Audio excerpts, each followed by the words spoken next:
அதே மாதிரி நம்ம இந்த திருவிழா தொடங்கின உடனே எல்லா வகைகள்லையும் எல்லாமே சப்போர்ட் பண்ணிட்டு இருந்தாங்க. அதில் இந்த சிறுவனுரையாவும் ரொம்ப சப்போர்ட் பண்ணாரு, வீடியோலாம் போட்டிருந்தாரு, அவங்களோட நண்பர்கள் எல்லாத்துக்குமே சொல்லியிருந்தாரு. அந்த சிறுவனூர் ஐயாக்கும் ரெண்டு நிமிஷம் பேசி. அனைவருக்கும் வணக்கம். நான் உங்கள் அபிமான சிறுவுழவன் மற்றும் தமிழாளர் பாபவன் பேசுகிறேன்.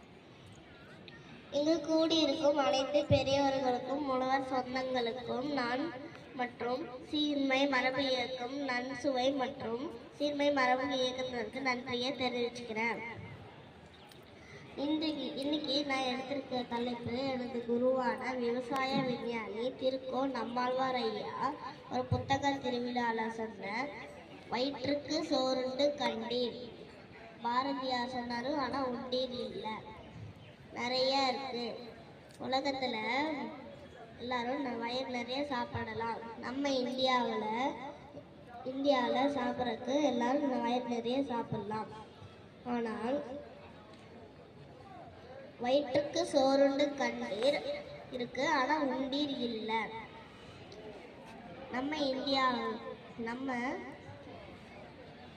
28% பேர் ராத்திரியில சாப்பிடாம தூங்க போறாங்க. ஏன் இது நடக்குது?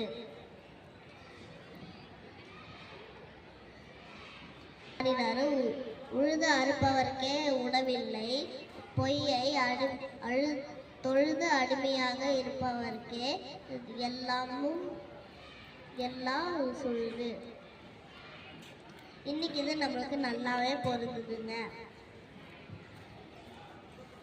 ஏன்னா விவசாயத்தை இளைஞர்கள் கையில் கொடுக்கணும். பாரம்பரிய நெல் ரகங்கள், கீரைகள், காய்கறிகள் எல்லாத்தையும் பாதுகாத்து பயன்பெறுவோம். நாங்களும் எனது தாத்தா எனது தாய்மாமன் சேர்ந்து 3 வருடங்களாக எனது பவிவனத்தில் நெல் ரகங்களான காட்டியானம், தங்கச்சம்பா, தூயமல்லி போன்ற நெல் ரகங்களை உபசோகிச்சுட்டு பயன்பெறுகிறோம். விவசாயம் காப்போம், விவசாயிகளை போற்றுவோம். இதெல்லாம் என்னோட யூடியூப் சேனலில் பாருங்கள்.